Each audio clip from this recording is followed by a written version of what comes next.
सिर्फ कुछ ही वर्षों में चीन में कार उद्योग तेजी से बदल गया है। पहले जापानी, यूरोपीय और अमेरिकी ब्रांड्स को ही अक्सर सबसे उन्नत माना जाता था, लेकिन अब कई चीनी कंपनियां जैसे कि BYD, गीली, शाओमी, एक्सपेंग और लीप मोटर ऐसी इलेक्ट्रिक कारें बना रही हैं जो विदेशों के बड़े ब्रांड्स को टक्कर दे सकती हैं। इनकी चार्जिंग तेज है, अंदर बहुत सारी टेक्नोलॉजी है और अक्सर दूसरी कंपनियों के मुकाबले इनका मॉडल सस्ता भी होता है। लेकिन एक बड़ा सवाल है, अगर चीनी इलेक्ट्रिक कारें इतनी अच्छी और सस्ती हैं, तो वे अभी तक पूरी दुनिया में क्यों नहीं छाई हैं? इसे समझने के लिए हमें पहले देखना होगा कि चीन अपने ही देश में कितना मजबूत है। 2024 में चीन में 1.1 करोड़ से ज्यादा इलेक्ट्रिक कारें बिकी थीं। ये लगभग 2/3 है उन सभी इलेक्ट्रिक कारों का जो उस साल पूरी दुनिया में बिकी थीं। चीन में खरीदी गई लगभग आधी नई गाड़ियां भी इलेक्ट्रिक या प्लग इन हाइब्रिड हैं। इलेक्ट्रिक कार या ईवी वह वाहन है जो गैसोलीन या डीजल इंजन पर निर्भर रहने के बजाय इलेक्ट्रिक मोटर और बैटरी का इस्तेमाल करता है। प्लग इन हाइब्रिड भी एक प्रकार की गाड़ी होती है। इसमें बैटरी और इलेक्ट्रिक मोटर होती है, लेकिन इसमें एक गैसोलीन इंजन भी होता है जिसे जरूरत पड़ने पर इस्तेमाल किया जा सकता है। चीन में इन दोनों तरह की गाड़ियों की संख्या बहुत तेजी से बढ़ी है। 2025 तक चीन में इलेक्ट्रिक और प्लग इन हाइब्रिड कार खरीदना और भी सामान्य हो गया है। इसलिए चीन अपनी खुद की कार कंपनियों के लिए एक बहुत बड़ा ट्रेनिंग ग्राउंड बन गया है। जब किसी चीनी कंपनी के पास कोई नया मॉडल आता है, तो उसके पास तुरंत एक बहुत बड़ा बाजार होता है जिसमें वो बेच सकती है। जब डिजाइन या सॉफ्टवेयर में कोई समस्या आती है, तो वे बहुत सारे ग्राहकों से फीडबैक बहुत जल्दी देख लेते हैं। जब किसी प्रतियोगी के पास कोई अच्छा फीचर होता है, तो दूसरी कंपनियां भी बहुत जल्दी अपनी खुद की वर्जन बना लेती हैं। चीन में बहुत सारी कार कंपनियां आपस में प्रतिस्पर्धा कर रही हैं, इसलिए वे मजबूर हो जाती हैं कि वे कम कीमत में और भी बेहतर गाड़ियां बनाएं। यही कारणों में से एक है कि चीनी कारों का विकास बहुत तेजी से हो रहा है। BYD एक अच्छा उदाहरण है। पहले ये चीन के बाहर इतना प्रसिद्ध नहीं था, लेकिन ये बहुत तेजी से बढ़ा और अब ये दुनिया की सबसे बड़ी इलेक्ट्रिक और प्लग इन हाइब्रिड कार बनाने वाली कंपनियों में से एक बन गया है। BYD की बैटरी भी इसका एक बड़ा फायदा है। कंपनी खुद अपनी बैटरियां बनाती है और गाड़ी के कई महत्वपूर्ण पार्ट्स भी खुद ही बनाती है। इसका मतलब है कि इसे खरीदने की जरूरत नहीं पड़ती। इससे ये अपने खर्च और उत्पादन पर भी ज्यादा नियंत्रण रख सकती है। यही फायदा कई चीनी ऑटोमेकर को भी है। उनके पास बैटरी निर्माता, इलेक्ट्रॉनिक सप्लायर्स, फैक्ट्रियां और कच्चे माल के प्रोसेसर पास में ही हैं। जब उन्हें नया मॉडल बनाना होता है, तो उन्हें जिन कई पार्ट्स की जरूरत होती है, वे सीधे चीन के अंदर से ही आ सकते हैं। एक और वजह है रफ्तार।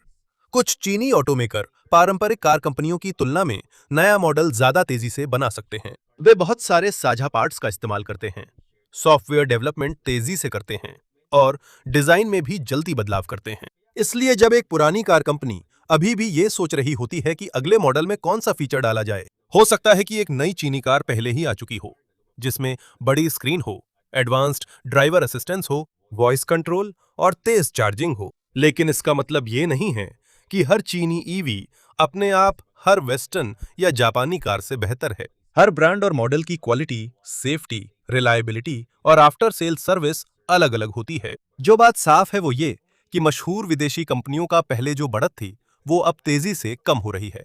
यहाँ तक कि टेस्ला को भी चीन में ज्यादा कड़ी टक्कर का सामना करना पड़ रहा है। जब टेस्ला पहली बार चीनी बाजार में आई थी, तब बहुत कम लोकल कंपनियां थीं जो प्रीमियम इलेक्ट्रिक कार बना सकती थीं और उसका मुकाबला कर सकती थीं। लेकिन जैसे जैसे चीनी ईवीज की संख्या और क्वालिटी बढ़ी, टेस्ला की पहले जो बड़ी बढ़त थी वो कम होती गई। 2025 तक आते आते टेस्ला का लोकल मार्केट शेयर और भी गिर गया, जबकि चीनी ब्रांड से मुकाबला लगातार बढ़ता गया। और चीन की चाहत भी सीधी है, ये सारी गाड़ियां पूरी दुनिया में बेचना चाहता है और वो ये कर भी रहे हैं।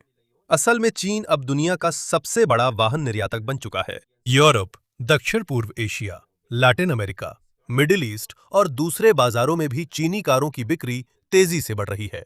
लेकिन यही मामला थोड़ा जटिल हो जाता है। बात यह है कि सिर्फ अच्छी कार बनाना ही हर देश में घुसने के लिए काफी नहीं है। हर बाजार के अपने सेफ्टी नियम, टैक्स, डीलरशिप्स और सरकारी नीतियां होती हैं। और कुछ बड़े देशों में एक और समस्या है, और वो है ट्रेड बैरियर्स। ट्रेड बैरियर एक ऐसा नियम है जो किसी दूसरे देश से आने वाले प्रोडक्ट को देश में लाना मुश्किल या महंगा बना देता है। उदाहरण के लिए, एक चीनी ईवी पर बड़ा इंपोर्ट टैक्स लगाया जा सकता है। तो अगर कार चीन में सस्ती है लेकिन उस पर भारी टैक्स जोड़ दिया जाए, तो जब वो किसी दूसरे देश में पहुंचेगी तो उसकी सस्ती कीमत का कोई फायदा नहीं रहेगा। इसकी कीमत में जो बड़ा फायदा था वो खत्म हो सकता है।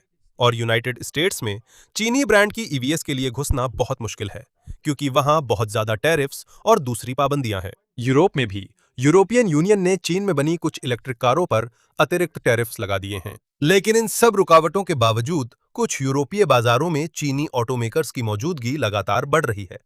लेकिन असली चुनौती अब यह है कि चीन इसे कैसे पार करेगा। ये टैरिफ्स, सरकारी पाबंदियां, स्थानीय सुरक्षा नियम, ब्रांड पर भरोसा और दूसरे देशों में डीलरशिप्स और सर्विस सेंटर्स की कमी। लेकिन सबसे बड़ा सवाल यह है कि आखिर चीन ईवी के मामले में इतना मजबूत कैसे हुआ। चलिए बीवाईडी पर नजर डालते हैं। बीवाईडी की शुरुआत 1995 में शेंजन, चीन में एक छोटी रिचार्जेबल बैटरी कंपनी के रूप में हुई थी। इसे वांग चुआनफू ने स्थापित किया था, जो एक केमिस्ट हैं और बैटरी टेक्नोलॉजी में गहरी जानकारी रखते हैं। बीवाईडी कंपनी बनाने से पहले वे इलेक्ट्रॉनिक्स के लिए बैटरियां बनाते थे। इसी वजह से उनके पास उस चीज का अनुभव था जो आने वाले वर्षों में इलेक्ट्रिक कार का सबसे महत्वपूर्ण हिस्सा बनने वाला था। 2003 में बीवाईडी ने एक छोटे चीनी ऑटोमेकर को खरीदने के बाद कार इंडस्ट्री में कदम रखा।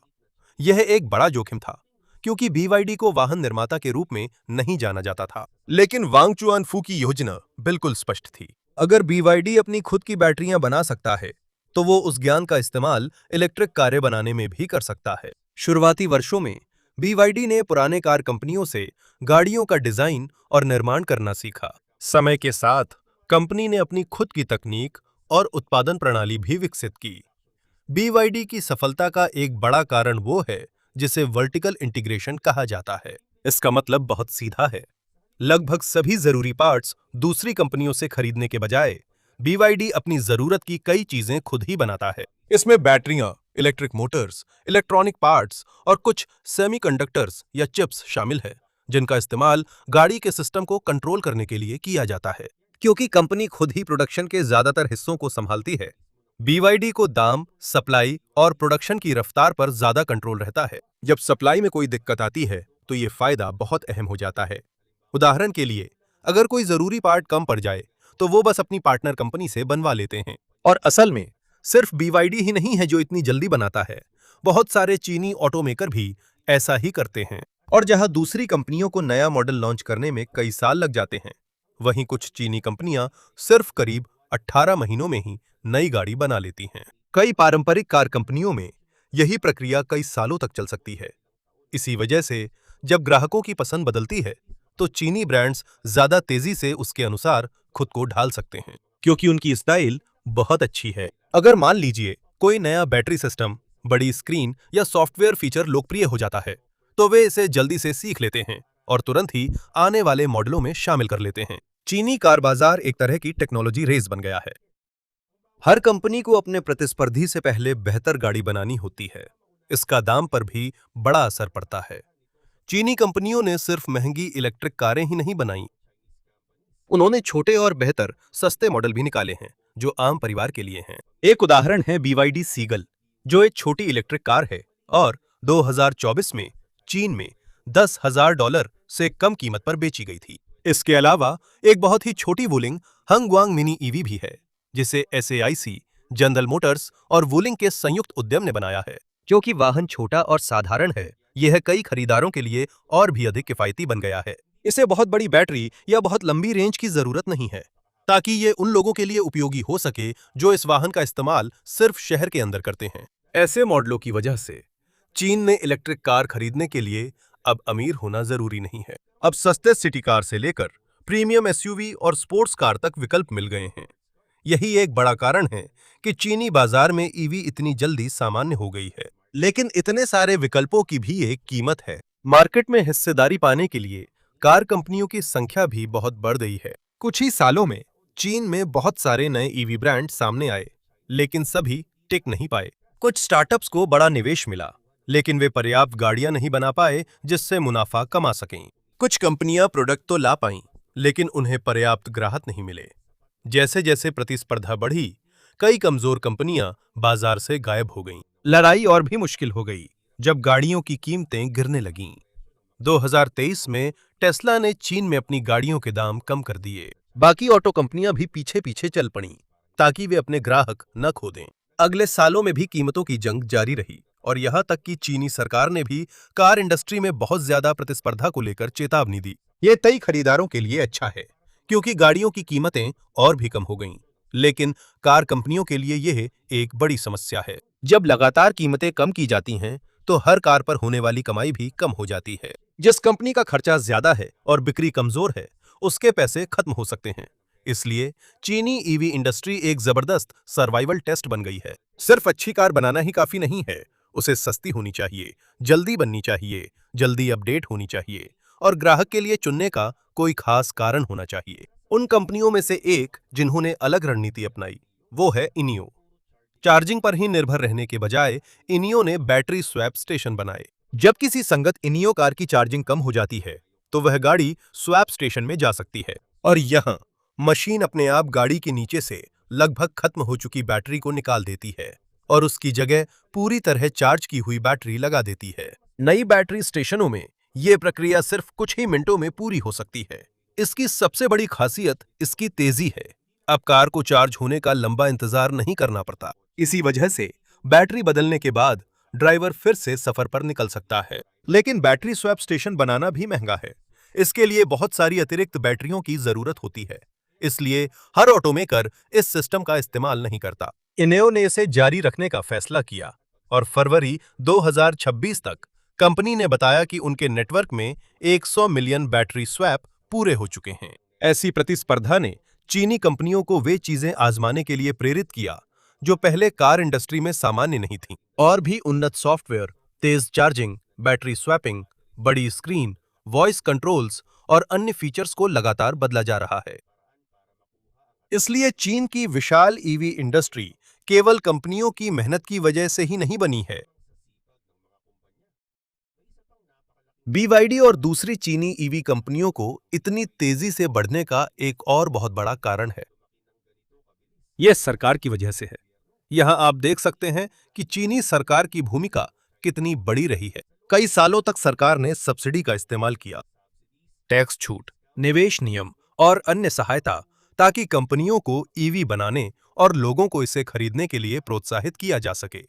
CSIS के एक अनुमान के अनुसार 2009 से 2023 तक चीनी सरकार का इलेक्ट्रिक कार उद्योग को कुल समर्थन $230 बिलियन से अधिक तक पहुंच गया। इसमें खरीदारों के लिए टैक्स छूट, चार्जिंग इंफ्रास्ट्रक्चर और अन्य कार्यक्रम भी शामिल हैं। इसका मतलब है कि सरकार ने खुद इलेक्ट्रिक कार कंपनियों की मदद की, जैसे कि उन्होंने किया। अगर बैटरी महंगी है और खरीदार को अभी यकीन नहीं है कि ईवी व्यावहारिक है या नहीं, तो सरकार सब्सिडी या टैक्स छूट के जरिए ग्राहक द्वारा चुकाई जाने वाली असली कीमत को कम कर सकती है। ये एक अच्छा सौदा है। इसी वजह से जब इलेक्ट्रिक कार सस्ती होगी तो ज्यादा लोग खरीदने की कोशिश करेंगे। जब खरीदार बढ़ेंगे तो फैक्ट्रियों को ज्यादा ईवी बनानी पड़ेंगी और जब उत्पादन बढ़ेगा तो निर्माण लागत को और भी कम करना आसान हो जाएगा। लेकिन इसमें एक समस्या भी आ गई, क्योंकि सरकार पैसे की सब्सिडी दे रही थी। कुछ कंपनियों ने सब्सिडी लेने की कोशिश की, भले ही उनका उत्पाद पर्याप्त नहीं था या वे आवश्यकताओं को पूरा नहीं कर पाए थे। चीन ने जांचें शुरू की और सब्सिडी धोखाधड़ी के खिलाफ कड़े नियम बनाए। इसके बावजूद सरकार का समर्थन सिर्फ सीधे पैसे तक ही सीमित नहीं था। कुछ स्थानीय सरकारें भी सीधे तौर पर सहायता देती हैं उन कार कंपनियों को जो उनके क्षेत्र में महत्वपूर्ण हैं। एक अच्छा उदाहरण नियो है। 2020 में कंपनी को बड़े वित्तीय संकट का सामना करना पड़ा। सरकार समर्थित निवेशक हेफेई से आए, जो कि अनहुई प्रांत का एक शहर है। नियो को बड़ा निवेश मिला और बाद में राज्य के स्वामित्व वाले बैंकों से बड़ी क्रेडिट लाइन भी मिली। इससे कंपनी को जीवित रहने में मदद मिली जब वे अपनी इलेक्ट्रिक कारें बेचते रहे। सरकार की एक और रणनीति थी जिसने सभी कार कंपनियों पर और भी सीधे असर डाला। चीन ने जिसे ड्यूल क्रेडिट सिस्टम कहा जाता है वो बनाया। नाम थोड़ा तकनीकी है, लेकिन विचार सरल है। सरकार कार कंपनियों को एक लक्ष्य देती है। उन्हें ऐसे वाहन बनाने होते हैं जो ईंधन की बचत करते हों और साथ ही उनके पास पर्याप्त इलेक्ट्रिक या अन्य नई ऊर्जा वाहन भी होने चाहिए। अगर कोई कार कंपनी बहुत ज्यादा पेट्रोल गाड़ी बेचती है तो उसके पास क्रेडिट्स की कमी हो सकती है। इसकी भरपाई के लिए उसे और ज्यादा नई ऊर्जा वाहन बनाने या बेचने होंगे या फिर किसी दूसरी कंपनी से क्रेडिट्स लेने होंगे जिसके पास ज्यादा हैं। सीधे शब्दों में कहें तो इस सिस्टम ने किसी बड़े ऑटोमेकर के लिए सिर्फ पेट्रोल गाड़ियां ही चीन में बेचना मुश्किल बना दिया है। ये पारंपरिक कार कंपनियों के लिए बहुत बड़ा दबाव है। भले ही उनकी पेट्रोल गाड़ियां सफल हों, फिर भी उन्हें इलेक्ट्रिक वाहनों को गंभीरता से लेना ही पड़ेगा। अगर वे प्रतिस्पर्धी बने रहना चाहते हैं तो उन्हें यह करना ही होगा। इसलिए बदलाव के लिए सिर्फ ग्राहक की मांग ही जिम्मेदार नहीं थी, सरकारी नियम भी थे जिन्होंने पूरी इंडस्ट्री को और अधिक इलेक्ट्रिक कारों की ओर बढ़ने के लिए प्रेरित किया। एक और नीति थी जिसे आम खरीदार ने सीधे तौर पर महसूस किया, नंबर प्लेट। चीन के बड़े शहरों में बहुत ज्यादा गाड़ियां, ट्रैफिक और वायु प्रदूषण लंबे समय से समस्या रहे हैं। इसीलिए कुछ शहरों में सरकार ने पारंपरिक पेट्रोल कारों के लिए नई नंबर प्लेटों की संख्या सीमित कर दी। इसलिए उदाहरण के तौर पर बहुत सारे पेट्रोल कार खरीदने वालों को प्लेट पाने के लिए नीलामी में हिस्सा लेना पड़ता है। इसका मतलब है कि सिर्फ कार खरीदने के लिए आपके पास पैसे होना ही काफी नहीं है, आपको सीमित प्लेट भी लेनी पड़ती है और ये बहुत महंगी हो सकती है। वहीं योग्य नई ऊर्जा वाहनों के लिए एक विशेष लाइसेंस प्लेट नीति है। 2026 तक शंघाई कुछ योग्य इलेक्ट्रिक वाहनों के लिए मुफ्त विशेष प्लेट कोटा देना जारी रखेगा। इसका मतलब है कि चीन अब इलेक्ट्रिक कारों को ज्यादा प्राथमिकता दे रहा है। वहीं बीजिंग में शहर नए वाहनों की संख्या सीमित करने के लिए कोटा सिस्टम का इस्तेमाल करता है। साधारण पेट्रोल कारों और नई ऊर्जा वाहनों के लिए आवंटन अलग-अलग है। उदाहरण के लिए 2025 में बीजिंग के 1 लाख पैसेंजर कार कोटा में से 80,000 नई ऊर्जा वाहनों के लिए आवंटित किए गए थे। ऐसे नियमों का एक परिवार के फैसले पर बड़ा असर पड़ता है। सोचिए कि आप एक नई गाड़ी खरीदना चाहते हैं। पेट्रोल कार के लिए आपको सीमित प्लेट के लिए इंतजार करना पड़ सकता है या मुकाबला करना पड़ सकता है। लेकिन कुछ जगहों पर अगर आप इलेक्ट्रिक वाहन चुनते हैं तो प्रक्रिया ज्यादा आसान होती है। भले ही आपको दोनों गाड़ियां पसंद हों, इलेक्ट्रिक वाहन को बड़ा व्यावहारिक फायदा मिल जाता है। इसलिए खरीदार सिर्फ कार की कीमत के बारे में नहीं सोचता, उसमें प्लेट, टैक्स और ये भी शामिल है कि वो अपनी गाड़ी कितनी जल्दी इस्तेमाल कर सकता है। लेकिन एक अहम सवाल है, अगर इलेक्ट्रिक कारें बढ़ जाएं, तो क्या इसका मतलब है कि अपने आप प्रदूषण और कार्बन उत्सर्जन खत्म हो जाएगा? नहीं। जब एक प्योर बैटरी ईवी चलती है तो उसकी एग्जॉस्ट पाइप से धुआं नहीं निकलता, लेकिन बैटरी को चार्ज करने के लिए फिर भी बिजली बनानी पड़ती है। बैटरी खुद भी बनानी पड़ती है और उसके लिए खनन, मटेरियल्स की प्रोसेसिंग और बड़े पैमाने पर औद्योगिक उत्पादन की जरूरत होती है। इसलिए जब इलेक्ट्रिक कार के पर्यावरण पर असर को मापा जाता है तो सिर्फ गाड़ी से निकलने वाले धुएं को देखना काफी नहीं है। रिसर्चर्स उस चीज को भी देखते हैं जिसे जीवन चक्र उत्सर्जन कहा जाता है। इसका मतलब है कार और बैटरी का निर्माण, बिजली बनाना, गाड़ी का इस्तेमाल और इसकी पूरी जिंदगी के दूसरे हिस्से भी इसमें शामिल होते हैं। आमतौर पर बैटरी इलेक्ट्रिक कार बनाने में उत्सर्जन ज्यादा होता है बनिस्बत एक जैसी पेट्रोल कार के, क्योंकि बड़ी बैटरी बनाना बहुत ज्यादा ऊर्जा मांगता है। लेकिन जब गाड़ी का इस्तेमाल होता है तो ईवी इसकी भरपाई कर लेता है, क्योंकि इलेक्ट्रिक मोटर ज्यादा एफिशिएंट है और इसमें पेट्रोल नहीं जलता जब आप गाड़ी चला रहे होते हैं। चीन में यह भी महत्वपूर्ण है कि बिजली कहां से आ रही है, क्योंकि देश अभी भी बड़ी मात्रा में कोयले का इस्तेमाल करता है। अब भी कोयला। फिर भी अंतर्राष्ट्रीय ऊर्जा एजेंसी के विश्लेषण से पता चलता है कि जब चीन में एक मीडियम साइज वाहन की पूरी उम्र को देखा जाए तो बैटरी इलेक्ट्रिक कार की ग्रीन हाउस गैस उत्सर्जन अब भी समान पेट्रोल कार की तुलना में कम है। अनुमान है कि चीन में इसकी जीवन चक्र उत्सर्जन लगभग 40% कम है।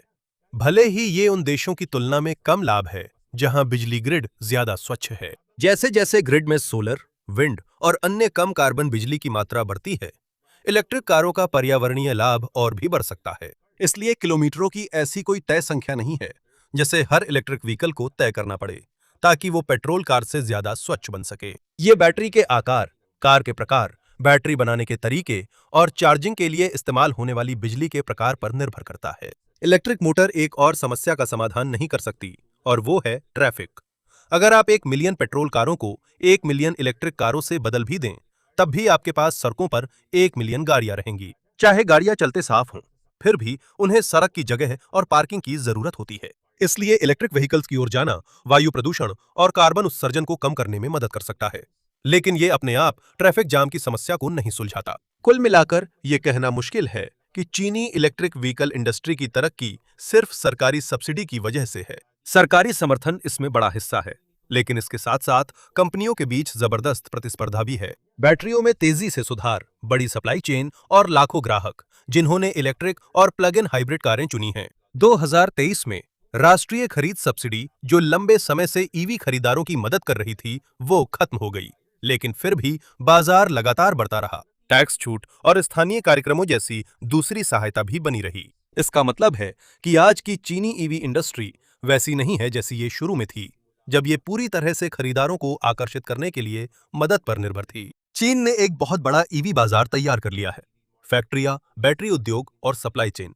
लेकिन जब ये गाड़ियां चीन से बाहर निकलेंगी तो एक अलग तरह की चुनौती उनका इंतजार कर रही है। दूसरे देशों में वही लाइसेंस प्लेट की सुविधाएं और स्थानीय सरकार का समर्थन नहीं मिलता। इसके बजाय चीनी ऑटोमेकर्स को टैरिफ, अलग अलग सुरक्षा नियम, राजनीतिक दबाव और ऐसे ग्राहकों का सामना करना पड़ेगा जो लंबे समय से अपनी खुद की कार ब्रांड्स पर भरोसा करते हैं। और वहीं हम देख पाएंगे कि चीनी ईवी इंडस्ट्री असल में कितनी मजबूत है जब वो अपने घरेलू बाजार से बाहर होगी। जब चीनी ईवी चीन से बाहर निकलेगी तो मुकाबला बिल्कुल अलग होगा। अपने ही देश में उनके पास बहुत बड़ी सप्लाई चेन है, ढेर सारे ग्राहक हैं और सरकारी नीतियां हैं जो लंबे समय से इस इंडस्ट्री की ग्रोथ में मदद कर रही हैं। लेकिन दूसरे देशों में चीनी ऑटोमेकर्स को वहां की सरकारों के बनाए नियमों का पालन करना पड़ता है।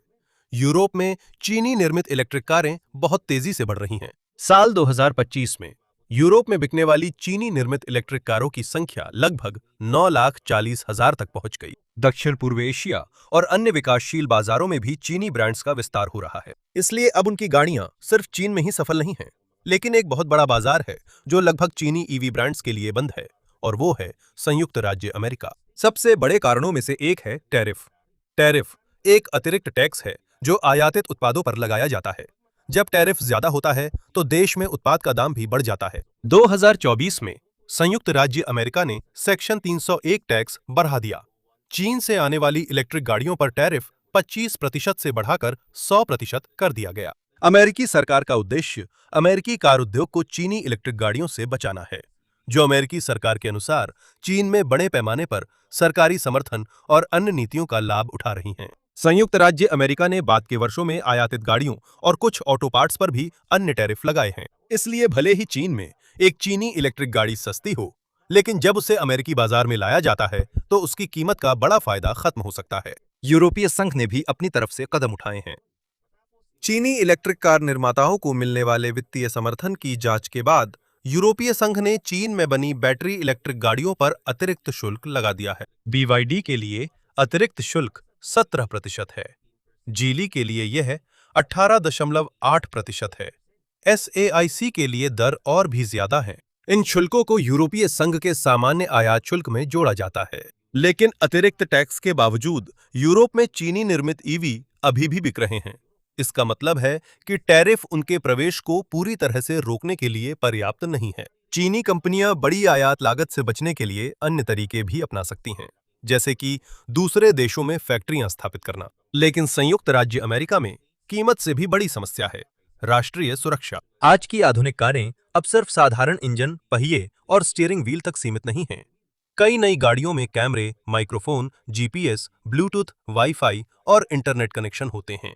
कार के कई हिस्सों को नियंत्रित करने के लिए सॉफ्टवेयर भी होता है।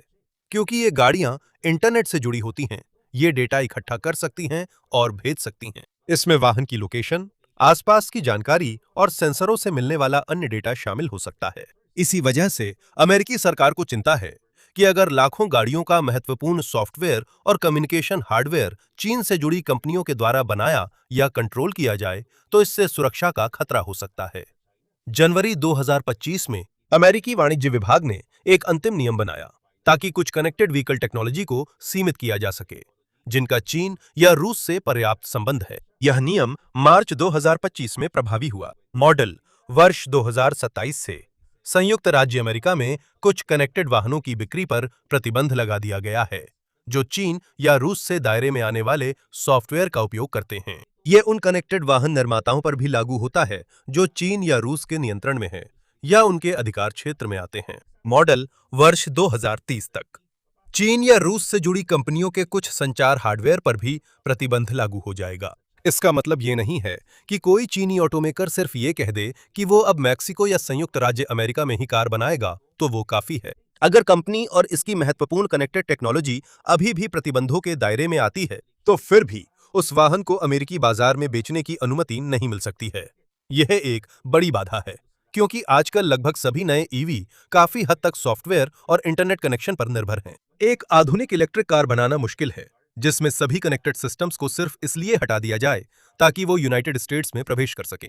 इसलिए अमेरिकी बाजार में चीनी ईवी के लिए सिर्फ कीमत ही समस्या नहीं है, इसमें प्रतिस्पर्धा, व्यापार नीति और राष्ट्रीय सुरक्षा भी शामिल हैं। इस बीच यूनाइटेड स्टेट्स ने भी अपनी खुद की ईवी नीति बदल दी है।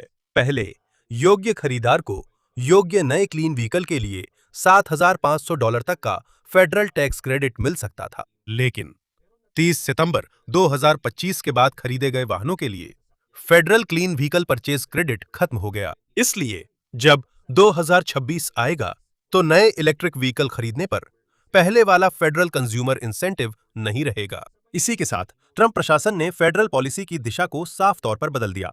जनवरी 2025 में प्रशासन ने कहा कि वह उन नीतियों को हटाना चाहता है जिन्हें वह उपभोक्ताओं को इलेक्ट्रिक व्हीकल्स की ओर धकेलने वाली मानता है और खरीदारों को पेट्रोल गाड़ियों को चुनने की ज्यादा आजादी देना चाहता है, हाइब्रिड या इलेक्ट्रिक व्हीकल्स। इसलिए अब दुनिया के दो सबसे बड़े कार बाजारों की रणनीति अलग अलग हो गई है। चीन में इलेक्ट्रिक कार बाजार लगातार बहुत मजबूत है। साल 2025 में चीन में बेची गई लगभग 55% नई गाड़ियां इलेक्ट्रिक कारें थीं, जिनमें बैटरी इलेक्ट्रिक और प्लग इन हाइब्रिड व्हीकल्स शामिल हैं। एडिपोंगी संयुक्त राज्य अमेरिका में ट्रांजिशन धीमा है और गैसोलीन और हाइब्रिड वाहनों के लिए बाजार अभी भी बड़ा है।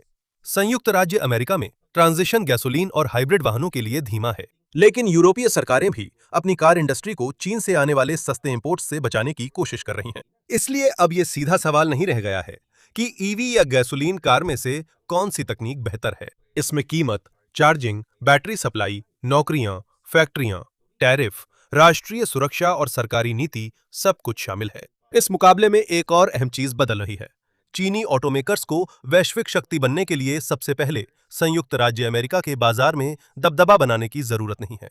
बाकी दुनिया बहुत बड़ी है। दक्षिण पूर्व एशिया, लैटिन अमेरिका, मध्य पूर्व और अन्य विकासशील बाजारों में बहुत से उपभोक्ता सस्ती नई गाड़ी की तलाश में हैं, जिसमें बहुत सारे फीचर्स हों और संचालन लागत कम हो। यहीं पर चीनी कंपनियों को बड़ा फायदा मिल सकता है।